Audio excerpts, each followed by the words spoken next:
The alarm began with a long, steady note that echoed across the colony, and people froze because this sound was not the usual test or weather drill. It meant danger had finally come, and it carried a weight that every man, woman, and child could feel, in their bones.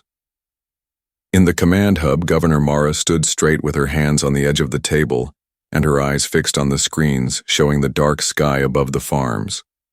3 enemy ships had taken position, and their outlines moved like predators circling easy prey. For months she had sent warnings across the stars telling them that humans were holding back, that humanity was showing kindness by choice, but the raiders thought it was weakness. Tonight the choice was no longer theirs. By her side, the alien, Envoy Kethra of the Lure, kept her stylus moving as she recorded every detail. She had come to Halcyon to study human mercy as a diplomatic lesson.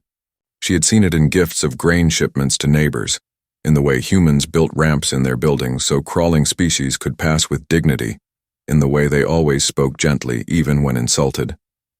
She thought she understood kindness, but what she did not know was what that kindness was holding back. Now with the enemy descending, she was about to learn what it meant when humans stopped playing nice. The first strike landed in the open fields away from the domes. The ground shook and the stalks of wheat caught fire in rows of orange flame. The raiders sent a message offering safety in exchange for surrender, and they thought the humans would take the offer because that is how many colonies had fallen before. Mara read it once, and without expression, she closed the channel. Her voice was calm as she spoke the words that every colonist had trained for but never used. She declared red protocols. At once the lights across the hub shifted to crimson, and that same color filled every home barn and workshop in Halcyon. Families picked up their packs and moved without shouting. Teachers guided children in lines.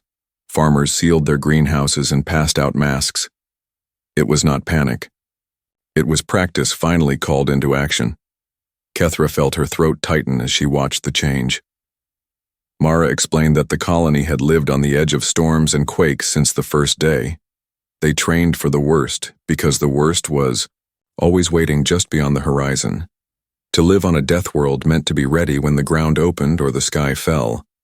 Tonight it was not the planet but invaders, and the answer would be the same. The raiders turned their fire on the water towers, trying to starve the colony quickly. But when the shells struck, the air shimmered with silver dust that caught the metal and dropped it harmless into the soil. Kethra gasped because she had not seen the dust before. Mara said simply that human roofs had learned long ago to bend the wind, and they had taught their defenses the same trick. The envoy realized then that even their everyday tools were born from struggle and survival.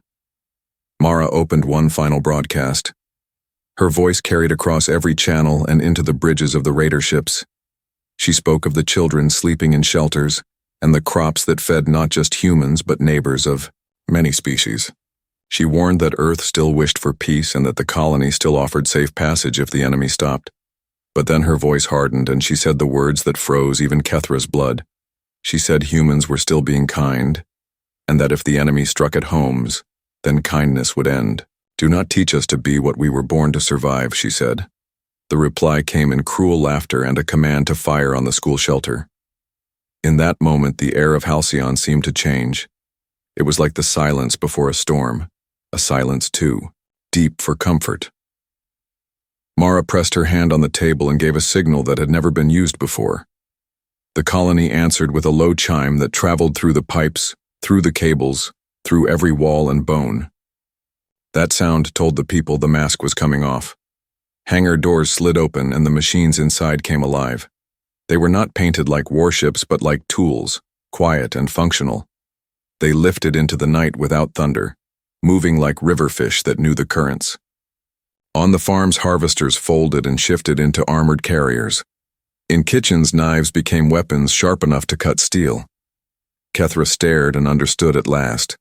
Kindness had never been weakness. It had been a lock holding back a tide. When the enemy missiles fell on the shelter, they found only decoys. The real children were already deep in the ice tunnels, safe behind layers of frozen rock. Raiders descended low, expecting to crush panicked families, but a mist rose from the ground. smelling of salt and winter. A human voice counted down in 3 languages, and then the mist flared with arcs of blue that killed engines but left flesh untouched. The raider craft tumbled harmless into the mud and human teams closed in calmly with anchors and cables. They moved with the steady rhythm of people who had built dams and shelters in storms.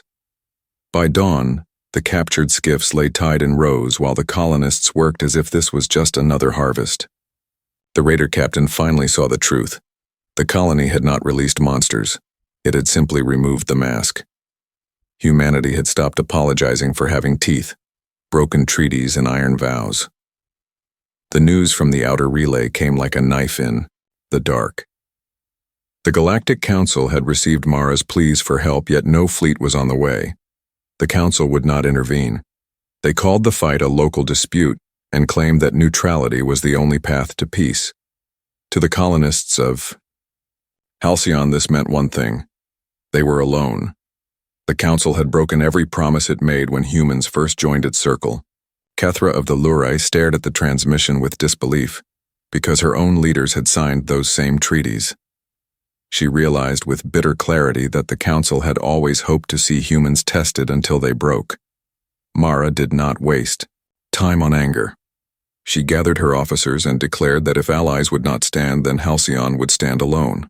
She ordered civilians to begin evacuation through the North Valley tunnels that led toward the ice canyons.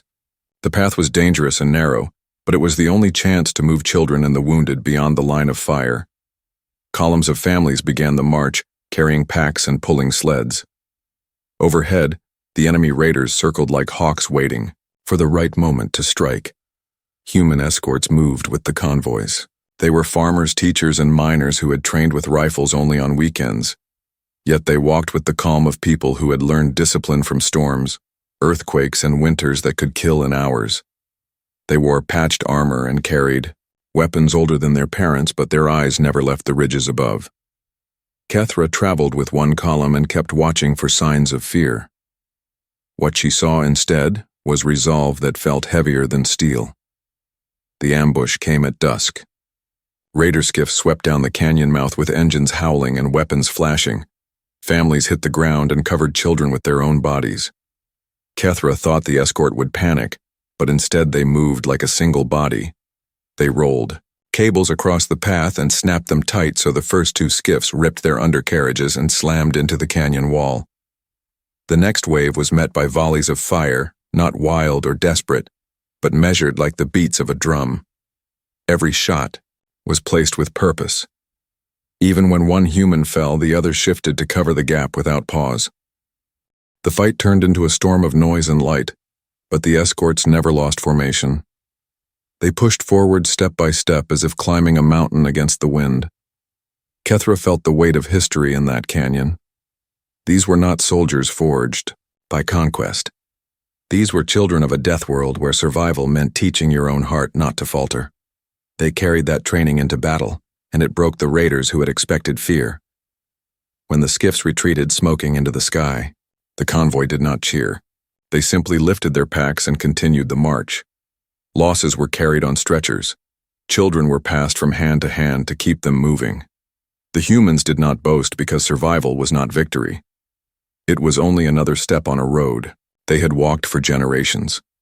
That night in the ice caves, Mara met with the survivors and swore an iron vow before them all. She said that Earth had given the galaxy kindness first, but the galaxy had answered with betrayal. She said that if the Council would not protect treaties, then humanity would protect its own with strength that came from storm, seas, and fire.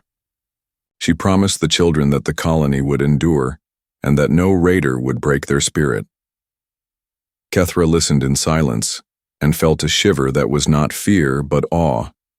She understood now that the Council's mistake was not underestimating human weapons but underestimating the human heart.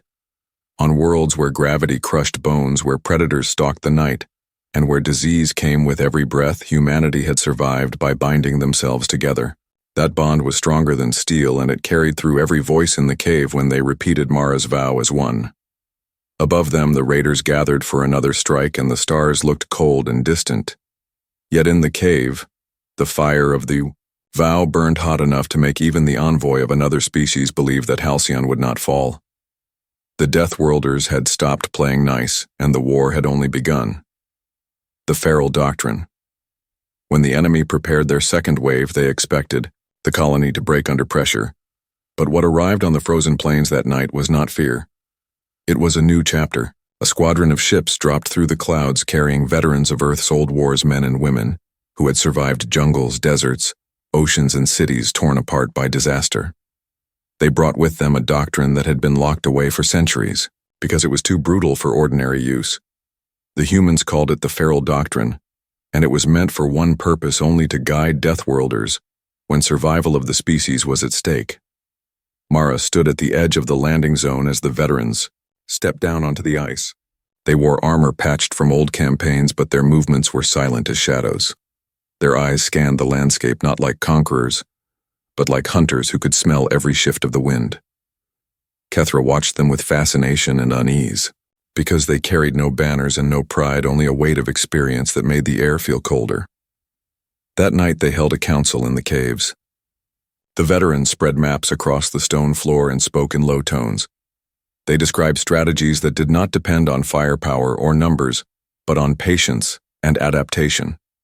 They talked of listening to the breath of the enemy through the ground, and of shaping the fight by forcing fear into the enemy's mind before the first weapon was drawn. Kethra realized with horror and admiration that these were lessons learned not from war with other species, but from the struggle to survive on Earth itself. The Feral Doctrine trained humans to bend their bodies into tools of survival. They practiced breath control that slowed the heart until pain became distant. They trained their minds to move in packs where every thought echoed between fighters, so that a unit became one body with many hands. They learned to endure hunger, thirst, and exhaustion until the enemy who depended on comfort would collapse first. It was not about strength or technology. It was about making survival itself a weapon. The enemy raiders tested them with a new machine, a sonic weapon designed to shatter nerve and bone. They believed humans would flee in terror at the piercing roar. But when the sound fell upon the canyon, the veterans grew still instead of broken. Their breathing slowed. Their eyes turned sharp and distant. Kethra felt the hair rise on her neck because the silence that followed was more frightening than the noise. The raiders expected panic, but what they created was calm focus, as if the sound had awakened something ancient that lived in human blood. The veterans moved forward step by step, ignoring the scream of the sonic weapon. They carried no heavy cannons, only blades and rifles with iron sights. Yet the raiders fell back in confusion because the humans did not break formation. They did not hesitate.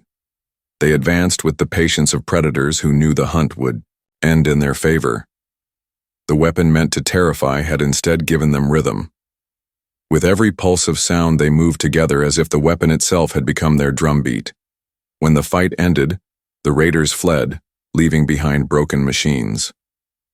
Not one veteran shouted in triumph. They returned to the caves in silence, and only when the children approached did they allow themselves to smile. Kethra felt the weight of her notes and wondered if the council would ever believe what she was seeing. She had come to record kindness, but now she was recording the awakening of something the galaxy had never faced before. Mara asked the lead veteran how long the colony could hold, and he answered without pride.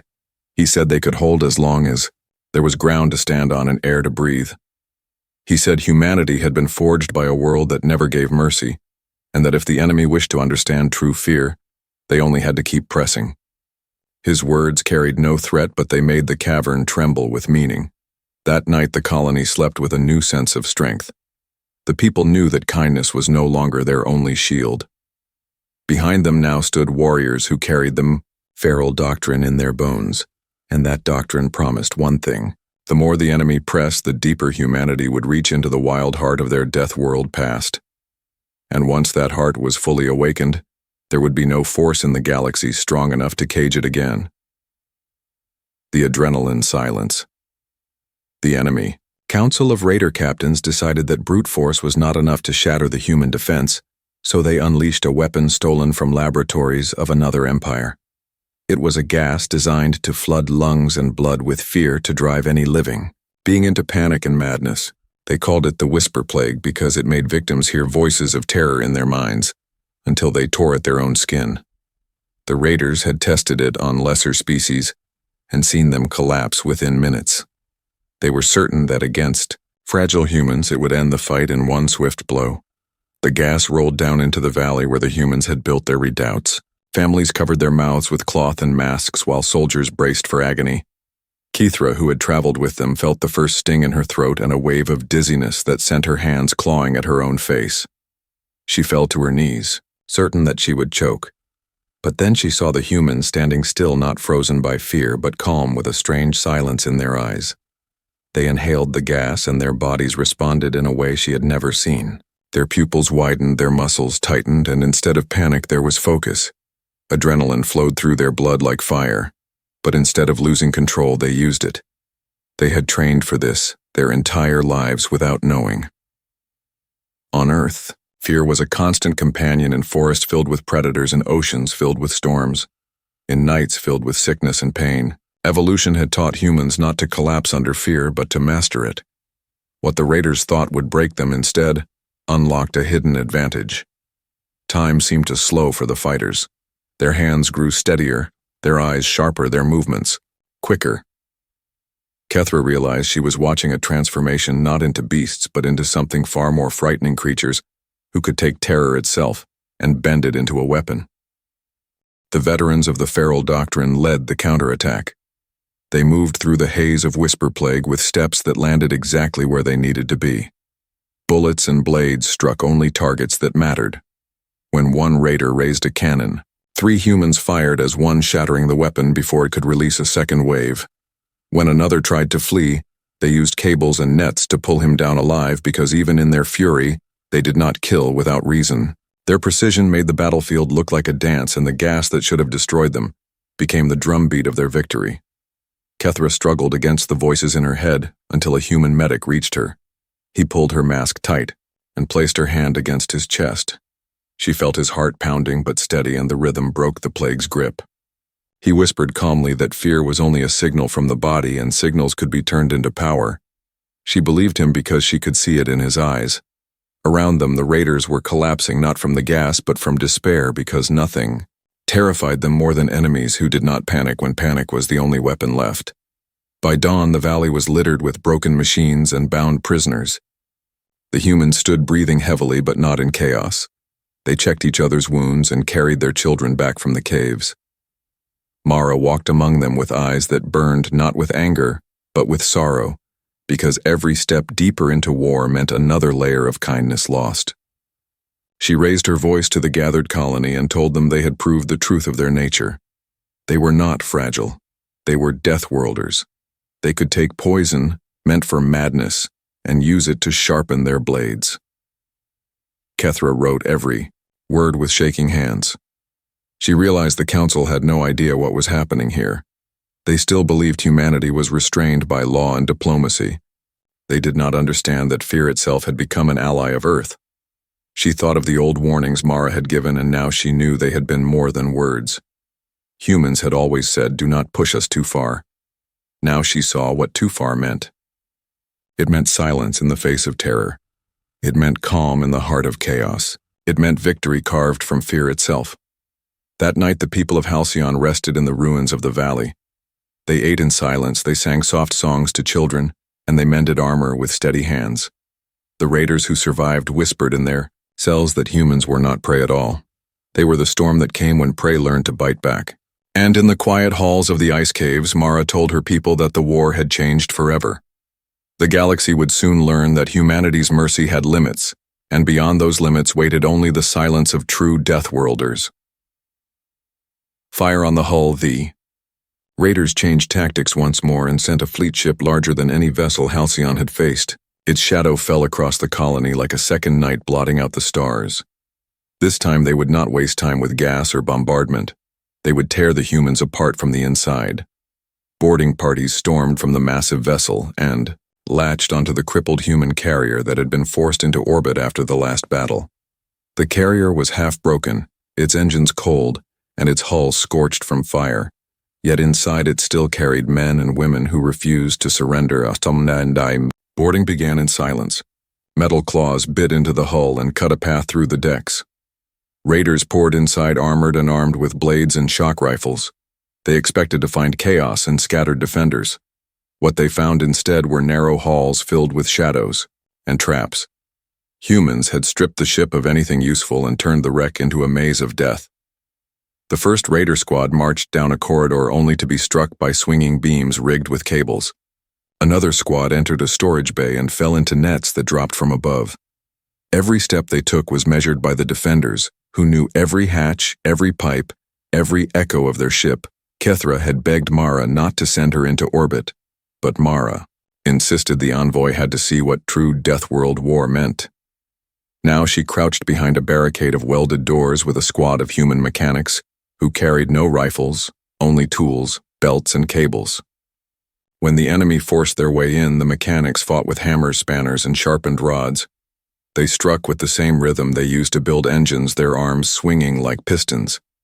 It was not wild, it was precise, and every blow landed, with the force of generations spent lifting steel and gravity that crushed weaker species.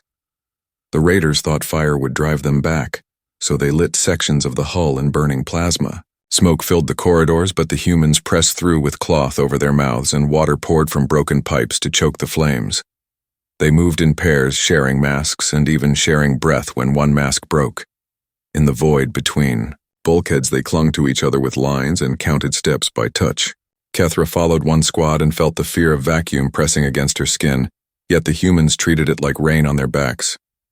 They had lived with storms all their lives, and to them, this was just another storm. The battle raged for hours. Every corner became a trap, every room became a choke point.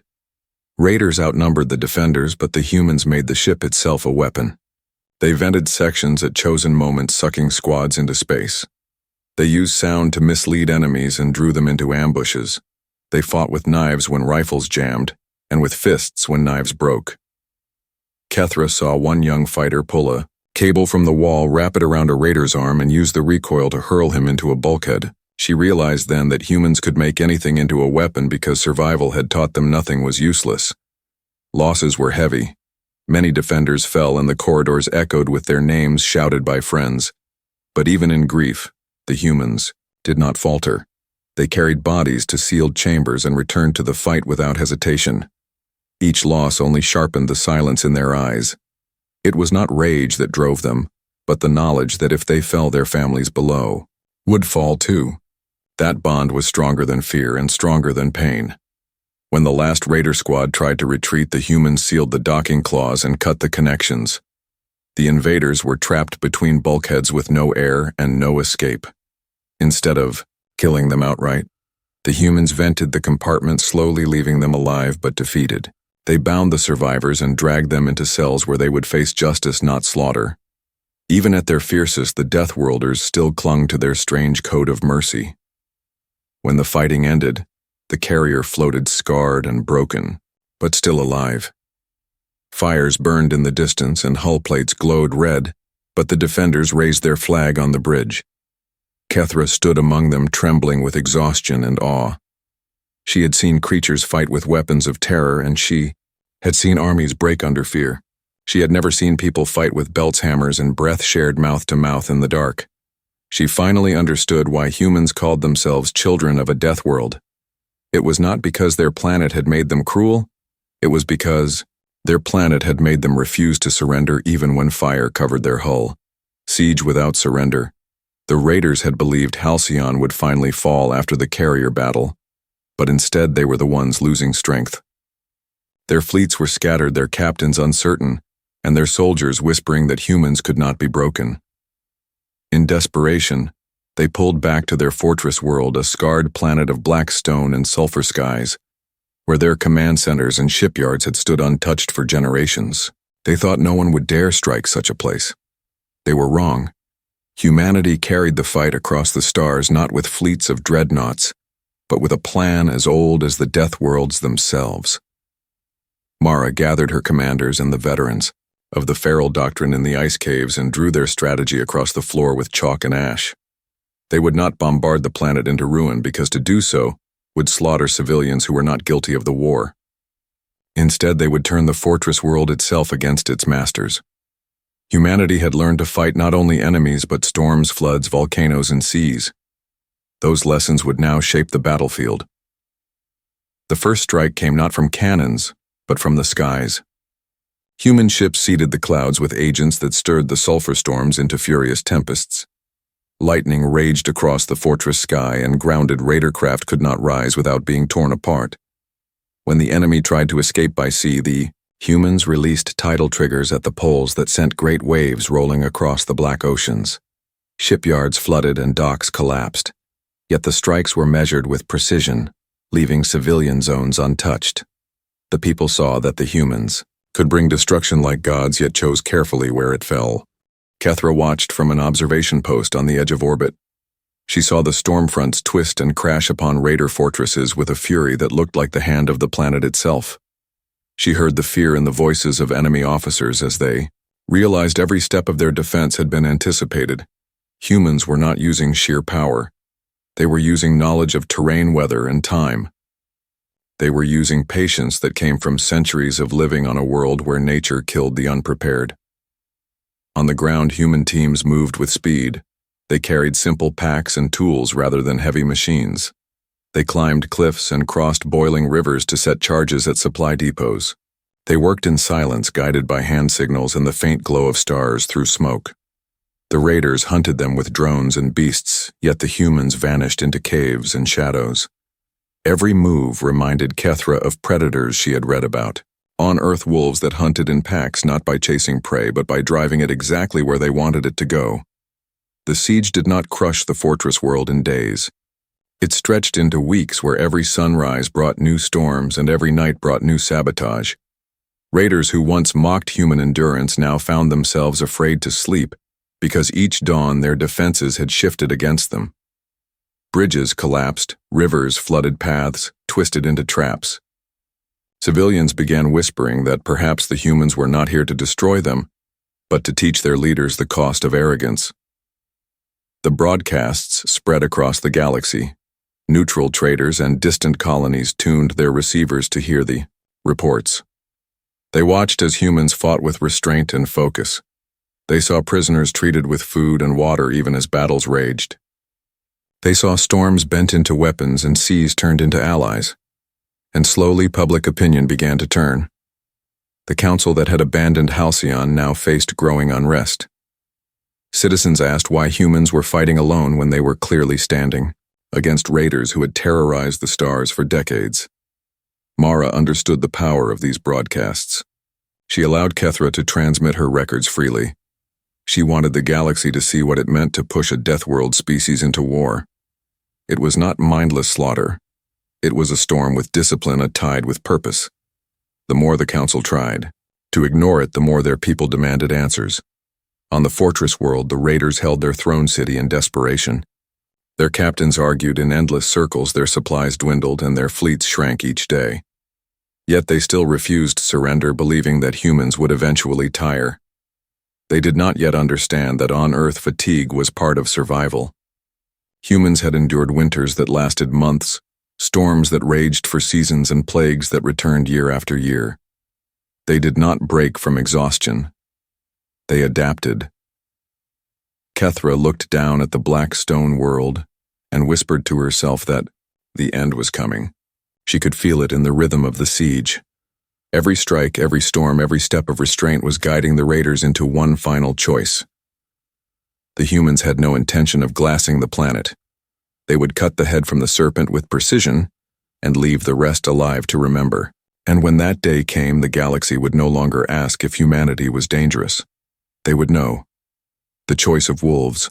The fortress world lay in ruins of pride, though not in ruins of life. The storm still raged across the sulfur skies, and the ocean still battered the broken shipyards, yet the people lived because humanity had chosen it so. The throne city remained defiant at the center of the black stone plain, where the raider warlord had gathered the last of his fleets. He believed that if he stood surrounded by weapons, the humans would finally reveal their cruelty. But what came from orbit that day was not blind fury. It was discipline sharpened into a blade. Mara led the final strike from the bridge of a scarred carrier. Around her, the veterans of the feral doctrine checked their gear and moved with the calm. of hunters preparing for one last chase. Kethra stood at her side, her notes nearly filled but her heart beating with fear and awe. She had watched this war from its beginning, and now she felt that history itself was holding its breath. The humans descended through storm clouds and struck not with fire but with silence. They severed the fortress from its fleets by cutting every channel and jamming every signal. The raider ships rose in panic only to find themselves colliding in the dark sky, where lightning blinded their sensors. Human fighters darted between them with precision, striking engines and guidance systems, but never detonating reactors. One by one, the warlords' fleets went dark until the sky was filled not with battle but with drifting hulks. On the ground, teams of humans advanced through the throne city. They did not torch buildings or slaughter defenders. They disabled weapons, cut supply lines, and drove the raiders back street by street. They fought with the patience of wolves surrounding prey, not for revenge but for control. Civilians watched from windows as the supposed savages moved carefully past their homes, leaving them untouched. Whispers spread quickly. The humans could have destroyed everything, yet they chose restraint. That restraint carried more terror than destruction.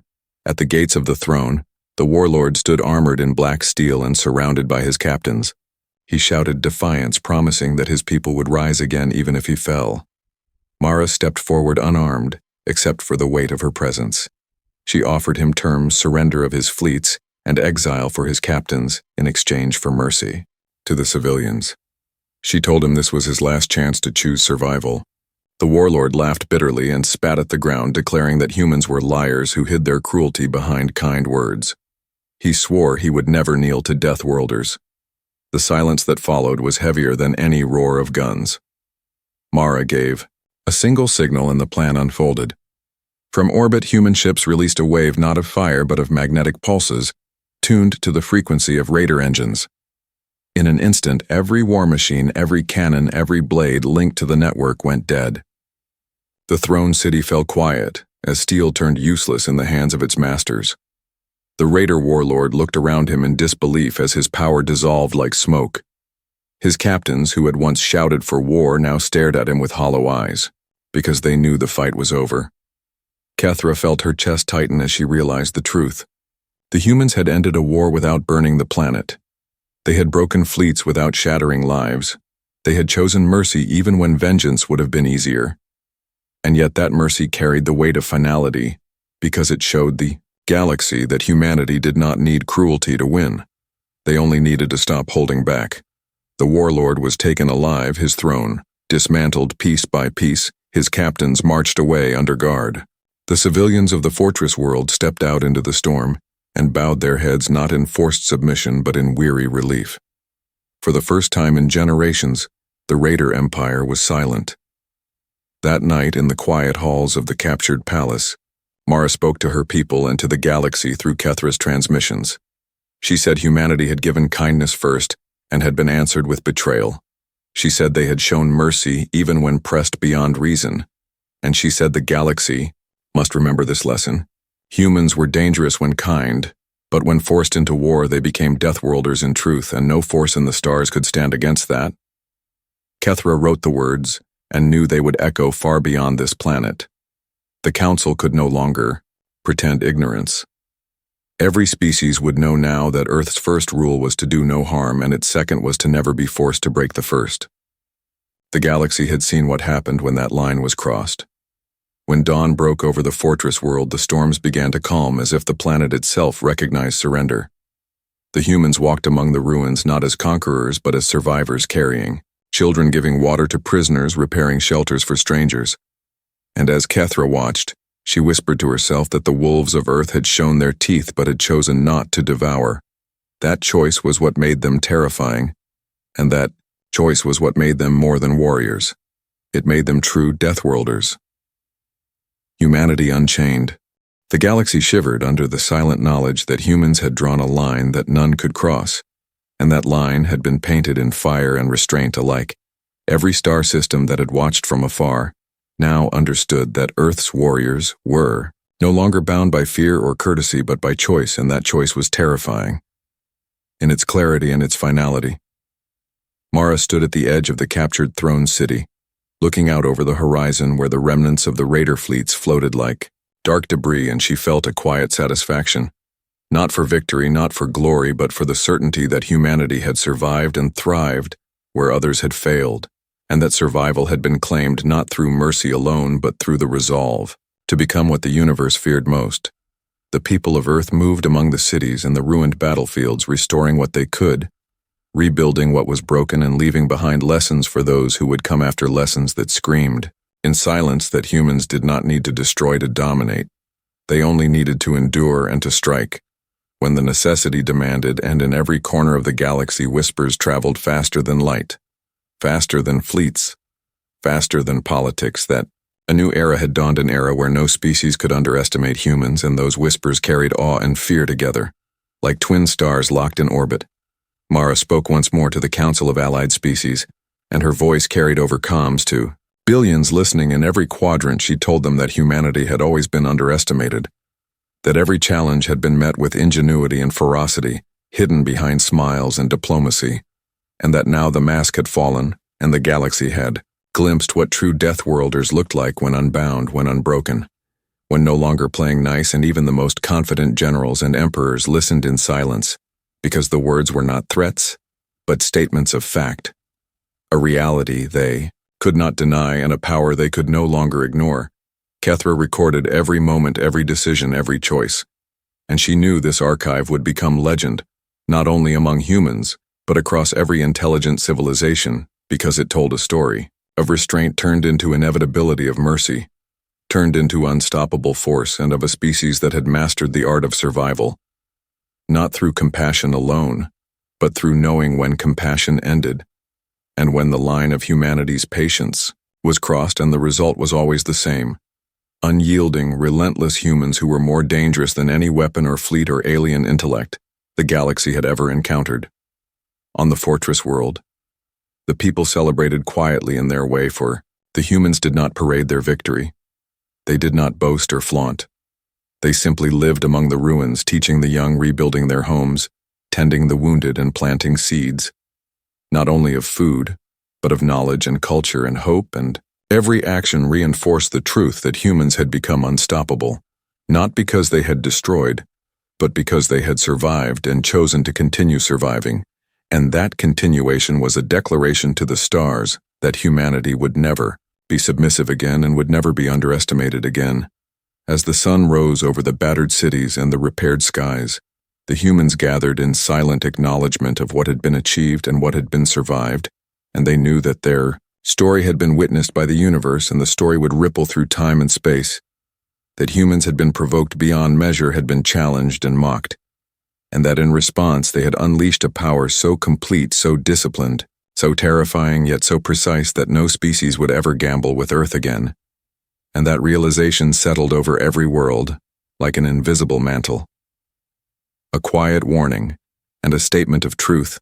Mara looked at Kethra and nodded once, and Kethra understood that the story was not only written, it was lived, and that the universe had been shown without question what humans were capable of when patience ran out, and the cost of misjudging them had been demonstrated with perfect clarity and restraint, combined in a single unstoppable force, and the galaxy would never forget the day humans chose to be more than survivors. They chose to be Deathworlders in truth, and in every mind that had witnessed it, a seed of awe and fear took root, because no species could match the resolve and the cunning and the will of humanity when they became what they were always meant to be, the end.